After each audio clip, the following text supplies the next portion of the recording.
Hello, fellow rebels and rebel contributors. It is our monthly community event in March 2025, and we have Marcel Hiya. and Daniela. Hello, and let's get on with it. Marcel, would you like to start, or should I charge ahead? You can charge ahead if you like. Okay, let's keep the energy up because I have gone and made a plan on the education series that I've been working on. Awesome. So now I've got a roadmap on the types of videos I want to have come out first, second, third. So initially this weekend I'll start with planning out and ideally also producing and cutting and editing the intro to who we are, what we stand for, and why we are dealing with Rebel rather than any of the other FOSS game engines out there. And then immediately after I will dive into the actual tools that we are using. So first of all, what is Rebel Toolbox comprised of? What is part of it right now, as well as what is the vision long term? And then moving on swiftly to Rebel Engine, the game engine that we're working on and improving as we go along. And then all of the other tools as well, the documentation as well as the editor, and then any future elements and tools that come along as they come along. If you have any requests, any questions, any input, do get in touch. We love to hear from you. Any recommendations and suggestions are welcome. And of course, if you want to be featured in those videos, you're more than welcome to just get in touch. Tell us what you want, how you would like to contribute, or what you would like to see, and you will get what you want. That's basically the first good news in a nutshell. Is there anything to add from your side? Been working quite a bit on the Windows side to make sure that Windows contributors can also contribute and that everything works for them. I know that in the past, the development has very much been Linux focused. Yet most of the people that will be coming to Rebel Engine will be Windows users. So we want people who are non-technical, like yourself, for example, to be able to use the engine and also to be able to contribute. So if you're a coder, a lot of coders, use Windows, use Visual Studio. We want to make sure that you can develop Rebel Engine in Visual Studio as well. So be a lot more friendly towards Windows users, because I know the focus has not been on them. So looking at that side of things has been my focus recently. It also highlights a number of issues just with the existing build process, which I've been working on unraveling, even if it's just variable names that or function names that don't match what they do or what they're for, just to make it again easier for new contributors coming on board to be able to look at something, look at the code, look at the scripts that we have, and be able to understand what it is that it's doing. The complexity of the engine is big enough as it is not to also have to worry about code that is complex as opposed to easy to understand. So just looking at that side of things is what I've been focusing on. It's also probably worth mentioning that I came across another fork of the Godot engine. It was the result of an interesting controversy. I don't know if you've read about it or not. There was a post that led on to another post, led on to a hashtag called Wacot, I think it was, about game engines or FOSS game engines being woke, and Godot supporting the woke community and everything that goes with it, and them being blasted for taking a political stance. So I don't know if you've read about it or have any opinions about it. If you want to. Yes. So first of all, the word woke brings up thoughts, and pretty much every person who hears it, whether it's positive or negative, is not for me to judge. To be completely honest, I think it was a very unfortunate misunderstanding around wording. I have no idea how the original message was intended. I have no idea how it landed, but I do believe it's blown out of proportion. And I don't want to make any excuses about anyone. Everyone is responsible for their own actions. Um, just from our perspective, for Rebel, all I want to put out there is that we are very much interested in diversity. And when I say diversity, I really mean it. I honestly don't care what's between your legs. I don't care who's in your bed. I honestly, all I care about is that people work together in a harmonious way, that we build the best game engine there is, that people get on, that people respect each other as human beings, and that's that.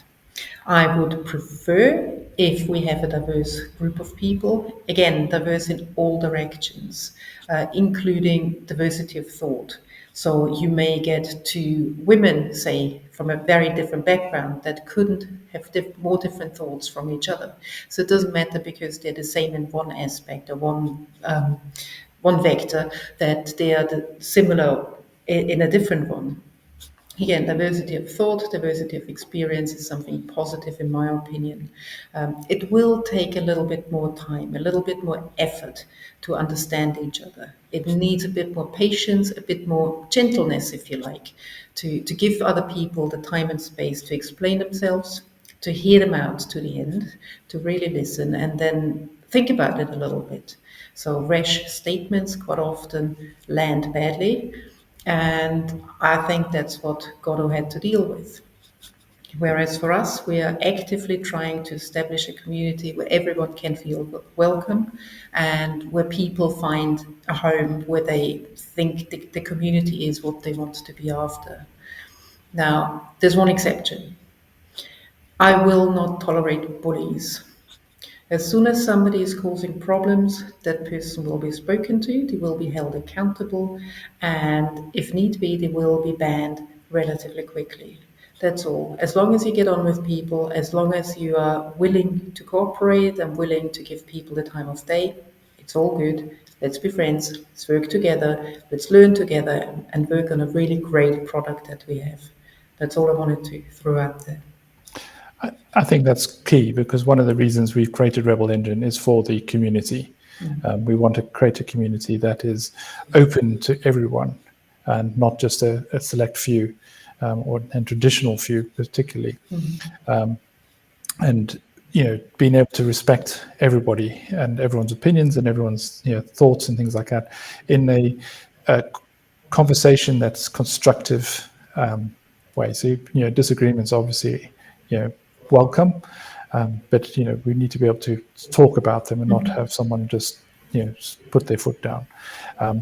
On the same note, we also, one of the issues with other FOSS engines is when there's a lot of pull requests that don't move because the discussion doesn't happen, because everyone's waiting for a person who normally makes decisions to make decisions, and when they are not available to make the decisions, then no progress is made.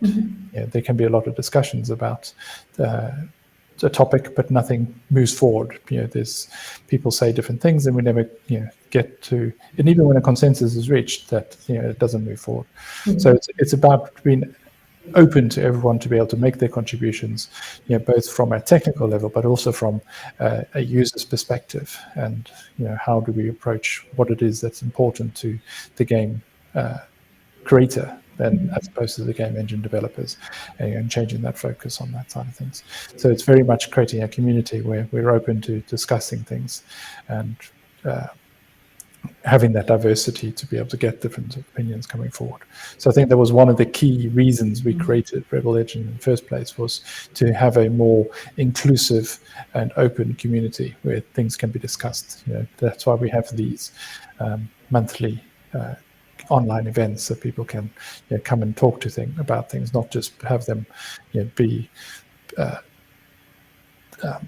discussions online, if you know what I mean. Written discussions where people can actually say, okay, let's talk about it and go forward, and what do we want to focus on, and where's their priorities and things like that. So it's the cornerstone of Rebel Toolbox and the community that we want to create behind it, is that openness and discussion, the ability to discuss things and talk about things.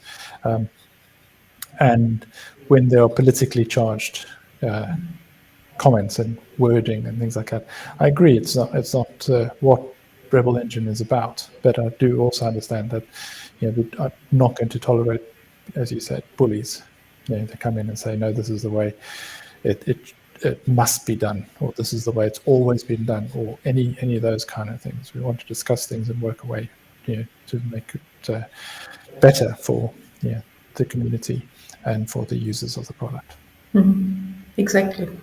And the looking at the fork of the engine that was created with Godot, it was done purely on a political basis. There doesn't seem to be any other motivation than disagreeing with Godot's stance on whether FOSS engines should be woke or not. There's no additional driver behind creating a separate engine other than just creating a division within the community. And that's exactly the opposite of what we want to do. We want to create a community that grows organically, not as a subset of people who have a disagreement about political opinions. Exactly. Yes.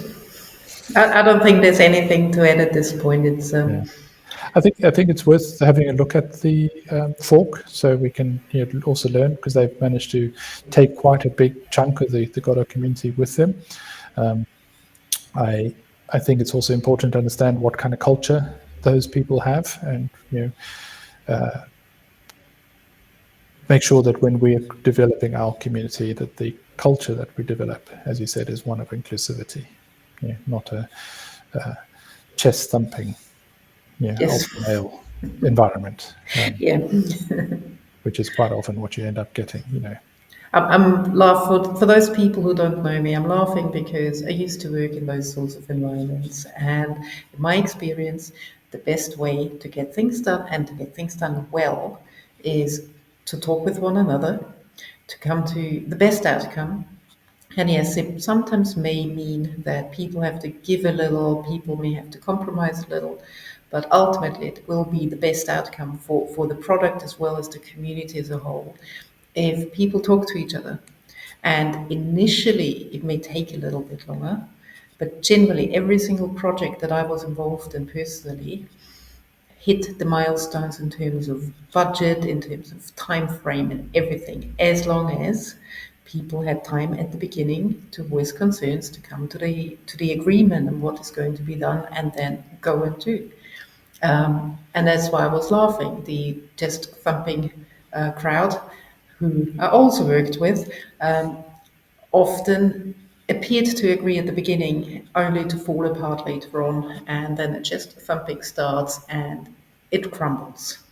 So personally, I'm a very big fan of having a chat, and that when I say having a chat, talking about it, different people have different preferences.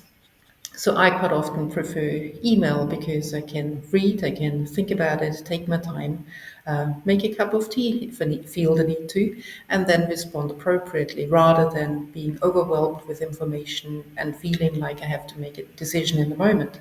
That's my preference. Other people prefer quick decisions. So it really depends on what people prefer. And that is what I'm after, a community where people get to know each other a little bit, to find those ways of how to work with one another, what's better for the community as well as oneself, because that's the only way to really get to work together in a constructive way, to build a good product which you can use yourself then to make games, or which other people can use to make games later on. And that's what I think is the purpose of Rebel, is to, first of all, the community and also the product that we're after. And I don't see a way of making that happen unless we talk to one another and actually build the community and have that level of collaboration, of working together to that effect. Yeah. And, coming to a consensus, so you have a buy-in as to what way certain things happen.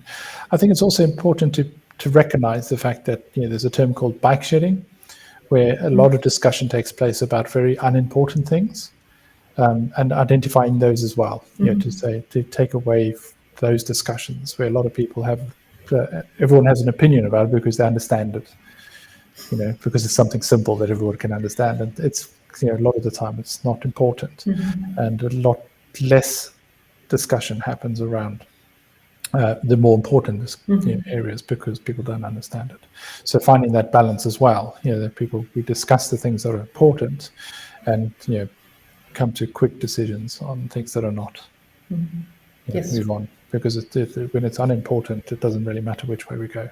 That we just come to a consensus and move forward. Yes. And also having the people in place who understand what is important and what isn't. Yes. And making sure that everyone realizes and understands the experience of each individual person, what is the strength, what is the weakness.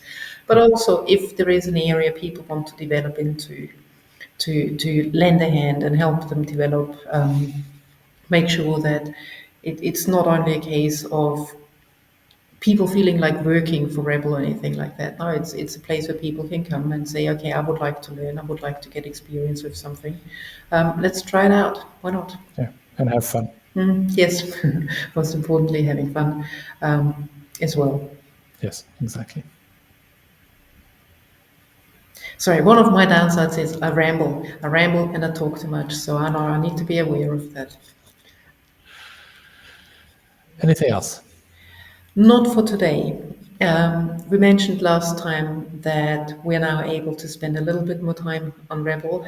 As you can tell, I'm super happy that there's a roadmap now. I'm super happy that I can get started. It feels like very much a new start, and I'm looking forward to getting the first few videos out.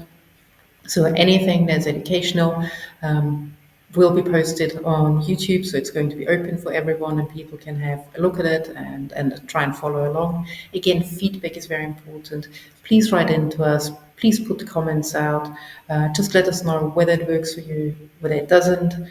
If it doesn't, it really, really helps if you tell us what doesn't work for you. It may be simple things that we can resolve really quickly. It may be complicated things, but we don't know unless you tell us. Exactly. What else? No, I think it's a bit of a progression where we're at. Trying to get up get back up to speed after a bit of a hiatus. I think that's the important thing. Yes. And if there's nothing else, I'd like to come to an end slowly but gently. And as I mentioned a couple of times, get in touch if you would like to be included in the calls, if you want to join us, if you would like to contribute to Rebel, if you just want to have a look at it. Do feel free to compare us to any of the other FOSS game engines out there.